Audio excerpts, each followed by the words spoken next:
CEDEAO maa dɔw bisimilala an fɛ yan nɔ nin dɔgɔkun in na an ka furancɛlafanga ɲɛmaa fɛ colonel Assimi Goïta maa minnu nana olu ka ɲɛmaaya o tun bɛ mɔgɔ min bolo o bɛ tali kɛ Nigérienw ka jamanakuntigi kɔrɔ la Goodluck Jonathan.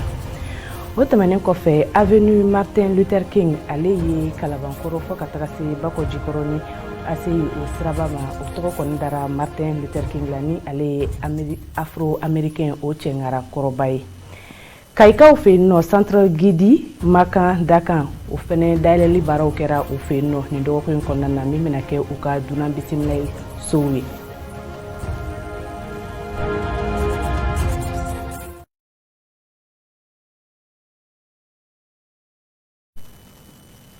Nun de kun ye an ka bakurunbaw ye an bɛna minnu walawala aw ye foli tɔnu kɛrɛnkɛrɛnnen an m'o kɛ ka ɲɛsin aw bɛɛ lajɛlen ma aw minnu b'a la ka lajɛ Mali kɔnɔ ani Mali kɔ kan ani aw minnu b'a la ka lamɛn radio émergence fiɲɛ sira sanfɛ 91.1 ni murumuru 5 aw bisimila an ka kunnafoni bulon kɔnɔna na i n'a fɔ n bɔra ka fɔ yan na bakurunba la cogoya min na CEDEAO maa dɔw olu bisimilala an fɛ yan nɔ an ka furancɛlafanga ɲɛmaa fɛ min bɛ tali kɛ colonel Assimi Goïta la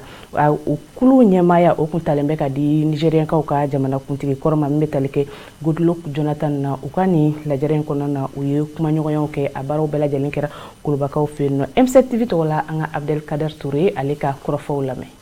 Goodluck Jonathan ale kɔni ka pankuru jiginna an ka jamana kɔnɔ ka sanga ni nɛgɛ ɲɛ 11 o bɔɲɔnko ye ni a kunbɛnna minisiri fɛ minisiri min ka baara ɲɛsinnen bɛ an ka jamana ani jamana wɛrɛ ni ɲɔgɔn cɛ o kɔɲɔ ɲɛnabɔli ma ni o bɛ tali kɛ Abdoulaye Diop kan. Goodluck Jonathan ale ni maa wɛrɛw de nana ni o dɔ bɛ tali kɛ CEDEAO jɛkulu o ɲɛmaa kan fɔ ka taa se CEDEAO jɛkulu kɔnɔ maa min ka baara ɲɛsinnen bɛ politikiko ale kunna kuma fɔ ka taa se bɛn ani lakana o sabatili ma. Goodluck Jonathan yɛrɛ ka kuma la ko nin wulikajɔ in a kun de ye yaasa ka na kuma ɲɔgɔnya ni an ka furancɛlafanga ɲɛmaaw ye cogo min na u bɛ se ka bɛn kelen ma a sanga ni ɲangilibere min sigira an ka jamana kunna ni a taara CEDEAO jɛkulu ka ɲɔgɔnyeba dɔ senfɛ. Goodluck Jonathan a kɔni ma kuma kosɛbɛ sikafɔ ban kan min kɔni kɛra ani an ka furancɛlafanga ɲɛmaaw cɛ nka a kɔni ye a sɛbɛntiya k'a fɔ ko sikafɔ min kɔni kɛra ani an ka jamana ɲɛmaaw ni ɲɔgɔn cɛ ko kuma nafama caman kun bɛ a kɔnɔ wa a ye a yira k'a fɔ ko sikafɔ in kɔni natɔ sen na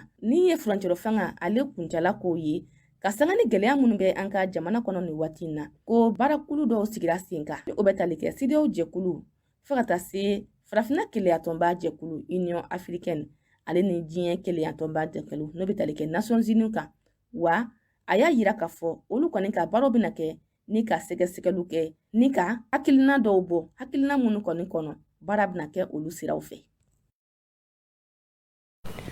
Furancɛlafanga ale kan ka mɔnɔbɔ ka se san joli ma yalasa ka se ka o jaabiya sɔrɔ an ka kunnafoni na Yusuf Kulubali ale y'a ka kuma galama tɛngu Seydou B Traoré la a ye jaabiya minnu di an ka olu lamɛn. Kalandenw ni politiki mɔgɔw ni société civile ni kodɔnnaw ni denmisɛnninw ni musow bɛɛ farala ɲɔgɔn kan ka assise min kɛ n'u ko ANR olu ye wagati min fɔ ka daminɛ kalo 6 la ka se san 5 la komi dɔ kun kɛra fanga yɛlɛma donna fanga kɔnɔna na o ye wagati dɔw ta nka n'a fɔra fanga ka taa ɲɛ fa ka taa ɲɛ ɲuman de kan fa ka taa ɲɛ bakolo gɛlɛn de kan yɛlɛmaw ni fɛnw bɛ bɔ min na ni nana kɛ san 5 wɛrɛ o bɛ kɛ komi n'a sɔrɔ yamaruya kelen o yamaruya n b'o wele tubabukan na manda a kana kɛ manda kuru kelen n'o bɛ kɛ san 5 san 6 ye a ka k'a tilancɛlama ye ne ka jate la n'an ye san 2 sɔrɔ san 2 n'a kunkanfɛn san 2 kalo 6 san 2 kalo 8 o bɛ bɛn baara in hali n'a ma ban ɲɛtaga kura in n'u ko a ma refondation hali n'a ma basigi taa ɲɛ kɔ n'a kolo sigira k'a di mɔgɔ kuraw ma ni kalata kɛra n'o kalataw jukɔrɔma dɔndɔn na n'olu dɛmɛna ka tila k'olu lakɔlɔsi fo lakɔlɔsili gɛlɛnba de ka k'olu fana kan yɛlɛma kana taa don a la tuguni tiɲɛni kana taa kɛ jamana marabolo la tuguni min bɛna ni marifatigiw ka fangata ye an ye dɔ kɛ o tagani ka segin na bɛɛ fanga mɔgɔw ni ɲɔgɔn cɛ ani finitigiw ni ɲɔgɔn cɛ a nana mɛn a b'an bila kɔlasegin de la a t'an bila ɲɛtaga la ne ka jate la an ka tilancɛ ta tilancɛ bɛ se ka baara kɛ tilancɛ b'a to mɔgɔ minnu bɛ a kɔn olu n'a fɔ an ye dɔ kɛ mɔgɔ minnu b'a fɛ olu b'a fɔ bɛrɛmadi n ka dɔ kɛra ne ka jate la san 2 a n'a kunkan fɛ n'o ye kalo 6 kalo 7 ye a ka jan a man jan. Avenue Martin Luther King ale ye tɔgɔ kura ye min dira Turukɔrɔbugu Bakɔ Jikɔrɔni fɔ ka taga se Kalabankuru siraba ma. Martin Luther King ale yɛrɛ kun ye afro-américain cɛŋaranba ye. Nin siraba in tɔgɔ dara ale la min kolomu karili baaraw kɛra ka bɛn ni kunu alamisa ye février kalo tile 24 san 2022 in kɔnɔna na. Min kɛnɛ ka ambassadeur des États-Unis olu ka nɔrɔbila o kun bɛ yen nɔ fɔ ka taga se Mali yɛrɛ maaba caman ma. NCTV tɔgɔla Amadou Asjara fɔ ka taga se Kanja Traoré olu tun bɛ yen nɔ o ye jamu sɔrɔ an ka olu lajɛ. Sira min filɛ nin ye ni a tɔgɔ kun dara ko Avenue Martin Luther King a tuma dɔn ka da kan tamasiyɛn foyi kun tɛ a jira. O de kadira kɔnɔna na min ye Bamakɔ sigida 5nan sifinnakaw ye. Ale ni u ka mairie u wulila k'u jɔ ni ka tɛgɛdi ɲɔgɔnma kɛ ka se seko ni dɔnko tigilamɔgɔw ma min bɛ wele ko Bamako Art Gallery wasa min ye Bakɔ Jikɔrɔni sira ye ni ka Martin Luther King jabla sira kunna min b'a to a ka se ka dɔn kosɛbɛ. Nin baara min kɛlen filɛ nin ye a sababu ɲuman bɔra Ameriki ambassade la min ye Ameriki lasigiden ye a tun bɛ a kɛnɛ kan. A ko Martin Luther King Ameriki den do wa farafina den do ko ni Maliyɛnw ye hakili sɔrɔ ni ka u ka sira ka tɔgɔ ta k'a da Martin Luther King na ko o b'a yira k'a fɔ ko hakilina min tun bɛ Martin Luther King na ko Maliden mago bɛ a la ni ka faso jɔ. N'o tɛ Martin Luther King a sara nin ye a san 50 bɔɲɔnko ye nka hali bi ɲinɛ ma se ka kɛ a ka hakilinaw kɔ ka sababu kɛ a ka fasoden ɲumanya ye. O tɛmɛnen kɔ seko ni dɔnko tigilamɔgɔw minnu ye nin ja ninnu dilan a bɛ kuma an ye a hakilinaw kan. Hakilina tun ye mun ye? D'abord Martin yɛrɛ ye jɔn ye? Munna Martin? Martin ye américain finman dɔ ye min ye kɛlɛ kɛ farafinw ka sɔrɔw nɔfɛ, min ye kɛlɛ kɛ farafinw ka jateli nɔfɛ États-Unis. Donc o kɔnɔna la ale kɛra mɔgɔ dɔ ye min y'a yira diɲɛma la k'a fɔ ko farafin ani tubabu an bɛɛ ye kelen de ye, an bɛɛ kan ka minɛ cogo kelen de la. Finman man kusa ni jɛman ye, jɛman yɛrɛ man kusa ni finman ye. Donc o kɔnɔna la olu y'a demandé ko ka baara dɔ kɛ a ka Martin Luther King yɛrɛ ka sira kan min b'a to mɔgɔw bɛ se ka hakili jigin a la. O kɔnɔna la ne ye nin baara in réaliser mais n yɛrɛ ka laɲini ye min ye n y'a réaliser ka jama k'a kɔfɛ parce que a tun bɛ baara kɛ waati min na k'a to balolen ani jama tun bɛ jɛ ka baara kɛ, jama tun sɔnnen don a hakilina ye. Bon an yɛrɛ bɛ o gɛlɛya kelen min kɔnɔna la bi an fana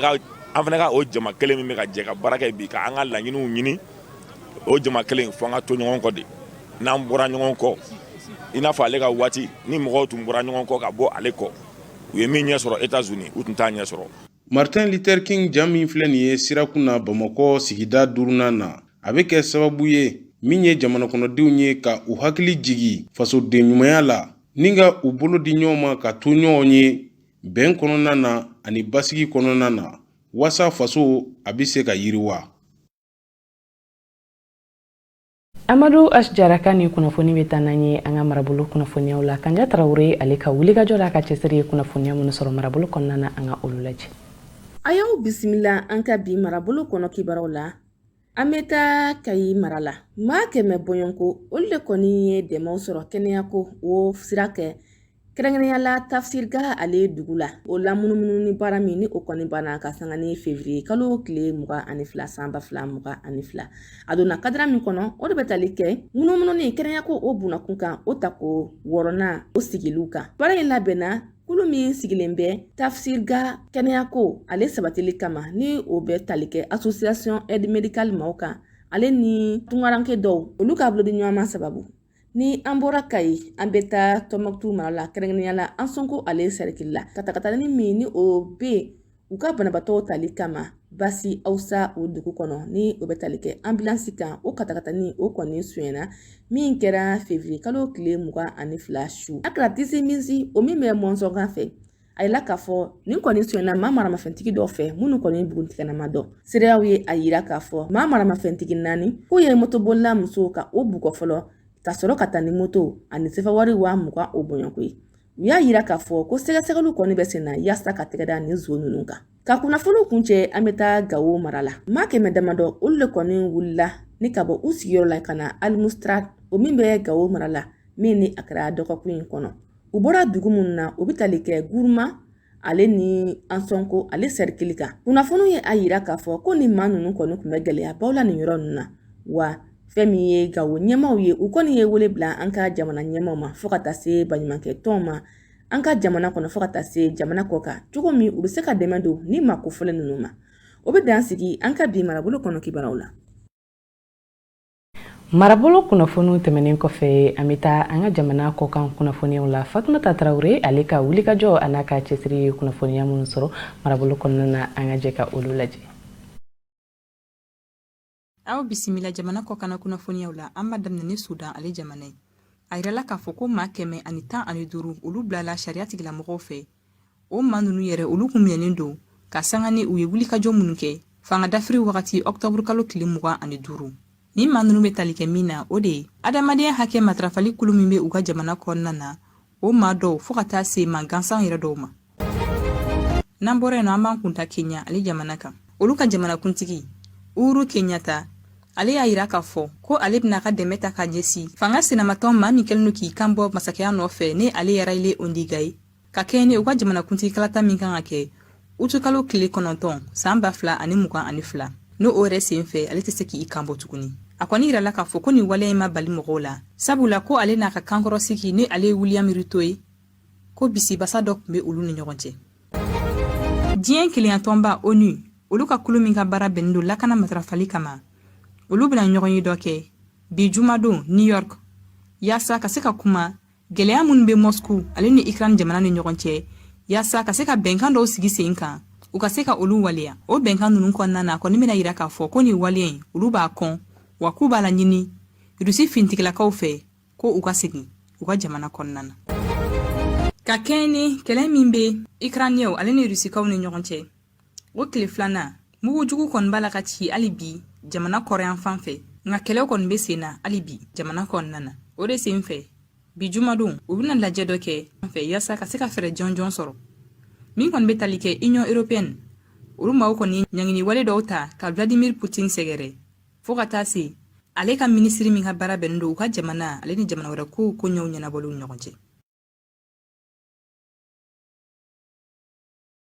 Kokan kunnafoniw olu tɛmɛnen kɔfɛ an bɛ segin ka na an yɛrɛ ka kunnafoniyaw la i n'a fɔ n bɔra ka fɔ yan na bakurunba la cogoya min na centre d'accueil Gidi Makan Dakan de Kayi o kolomokarili baaraw kɛra Kayikaw fɛ yen nɔ nin dɔgɔkun in daminɛ na ale ye dunan bisimilasi ye min dilanna Kayikaw fɛ yen nɔ min bɛna kɛ sababu ye Gidi Makan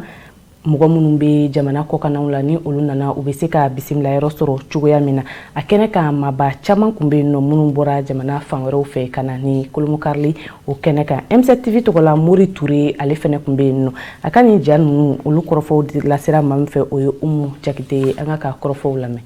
Mɛgɔya don Kayi tungarakɛw ma jɛkulu min bɛ yen nɔ ni a bɛ fɔ o ma ko association Gidi Makan olu kɔni yɔrɔba dɔ jɔ Kayi kɔnɔna na. Ni kɔni a ta k'a lajɛ yɔrɔ in kɔni kolomokarili kɛra kabini tɛnɛndow février kalo tile 21 san 2022 ni kɔni a ta k'a lajɛ kɛnɛ in kan jɛkulu in maa caman kun bɛ yen nɔ fo ka taa se Kayi yɛrɛ maaba caman ma ka sanga ni o ye jɛkulu in ɲɛmaa dakan ni ale ye Lasana Mamadu Bubu Jabira ale kɔni bɛ ɲɛfɔlikan ye nin yɔrɔ in kɔni ka laɲini kan. So in kɛ kun ɲɛ mun ɲɛ fɔlɔ Gidi Makan n'i y'a mɛn Gidi Makan dugu 87 o de bɛ Kayi cercle la a bɛ Kayi Sahel yan fan mashallah commune 9 maa 200 ani maa 700 ani 80 de b'a kɔnɔ o de bɛ Gidi Makan kɔnɔ cɛ fara muso ka denmisɛnnin fara mɔgɔkɔrɔba kan donc an bɛ Kayi ye an ka chef-lieu de cercle de donc an ka foyi t'an bolo mun tɛ tagama ye tagama de ye Gidi Makankaw ka fɛn fɔlɔ ye donc o tagama in sababuya la Kayi an ka base de n'an nana siyɔrɔ ko ni jigiyɔrɔ ko ta ɲɛ bolo Gidi Makankaw y'a hakilina ta k'a fɔ ko u bɛ fɛ ka yɔrɔ dɔ jɔ o bɛ kɛ Gidi Makankaw ka jigiya ye donc o de ni so in ye bi donc so in a ŋaniya ye mun ye komi n y'a fɔ cogo min ka kuma daminɛ ma gɛlɛya kosɔn siyorontaɲa kosɔn an y'a initié an b'a kɛ centre d'accueil ye o centre d'accueil a bɛ nafa min lase an ma an denw an kɔrɔkɛw an balimamusow u bɛ bɔ tagamayɔrɔ la k'a sɔrɔ siyɔrɔ t'u bolo ka yan n'u nana u bɛ jigin yɔrɔ in na n'u jiginna ni an bɛ hébergement sara yɔrɔ wɛrɛ su o su 2000 gidimagakaw b'a kɛ pourquoi su o su 400 pour que n'i ye gidimagaka ye pour que i ko avantage sɔrɔ donc fɛn kɛ kun y'o de donc an nana ye initiative wɛrɛw sɔrɔ a kɔnɔ ka salle de réunion k'a kɔnɔ ka restaurant prévu a kɔnɔ parce que fɛn bɛɛ ye taga ɲɛ de donc an ka vision taara ka taa fɔ o yɔrɔ bɛɛ la alhamdulilayi n'i y'a sanfɛla lajɛ yɛrɛ an ye radio dɔ k'a la radio de Gidimaga walasa Gidimagakaw ka se ka ɲɔgɔn kunnafoni ni radio ye a initiative fɔlɔ bɔra mɔgɔ min na o ye an yɛrɛ Gidimagakaw minnu bɛ yan bon n'i y'a mɛn Gidimagakaw minnu bɛ yan dɔrɔn i bɛ diaspora fɔ c'est diaspora o diaspora in ye yɔrɔ jumankaw ye Gidimagakaw minnu bɛ Faransi particulièrement parce que an ye tɔn min sigi yan olu fana y'a ɲɔgɔn nasigi ye ka récépissé ɲini donc o kɔnɔla la diaspora ka dɛmɛ tagara Île-de-France Île-de-France bɛ o tunun tɛ mɔgɔw ma parce que Île-de-France ka baara ye u n'an ka conseil régional de Kayi u bɛ baara kɛ ɲɔgɔn fɛ. Ni kɔni a ta k'a lajɛ Lasana Jabira a kɔni y'a yira k'a fɔ ko nin bɛɛ kɔni kun yɛrɛ walasa hali bi na bɛn ɲɔgɔn faamu ani kɛlɛya a bɛ se ka na Gidimagakaw ni ɲɔgɔn cɛ cogoya min na. O kunnafoni tɛmɛnen kɔfɛ kunnafoni labanna an bɛ tɛmɛ ni farikolo ɲɛnajɛ o kunnafoniyaw ye US Buguni o ɲɛmaa kura o bɛ tali kɛ Isiaka Jakite la ale de sugandira ka kɛ US Buguni o ɲɛmaa ye a bɛ to ni ɲɛmaaya la fɔ ka taga se san 4 ma san 4 in kɔnɔna na a ka laɲiniw ye mun ye a bɛ ɲɛfɔli kɛ olu la an ka Amadu Kuyate ale ka kɔrɔfɔw lamɛn. An ka baara fɔlɔ ye min ye ka baara dɔ kɛ pour que an bɛ se ka yɛlɛ premier division na tɔgɔ baara wɛrɛ daminɛ ka ban parce que an bɔra ni entraîneur kuraw ye ka bɔ an bɔra n'an ka encadrement ye ka bɔ Côte d'Ivoire un entraîneur de haut niveau de premier plan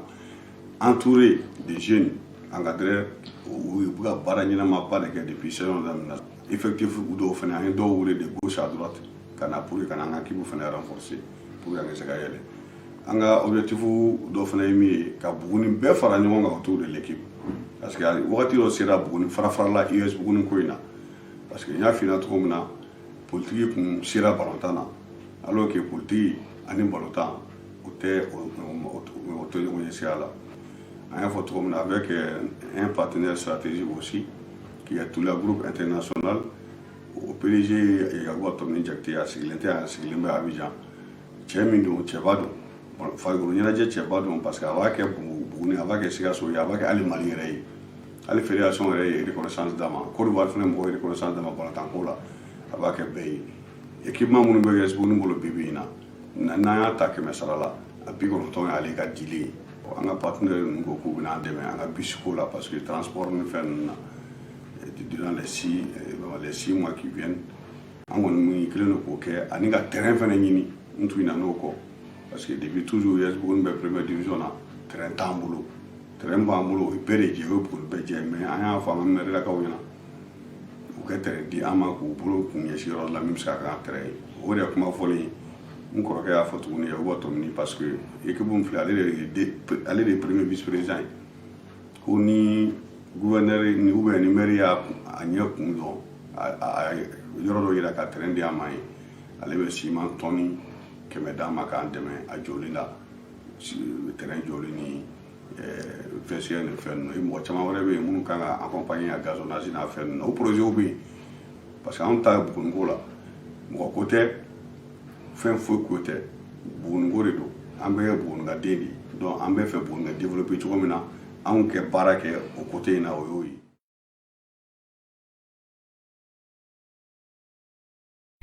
Farikolo ɲɛnajɛ kunnafoni de bɛ an ka bi juma kunnafoniyaw kuncɛ an sera ka mun sɔrɔ k'olu walawala ka di aw ma an b'aw fo aw ka lajɛliko ɲuman na su hɛrɛ Ala k'o di ne ni aw bɛɛ lajɛlen ma.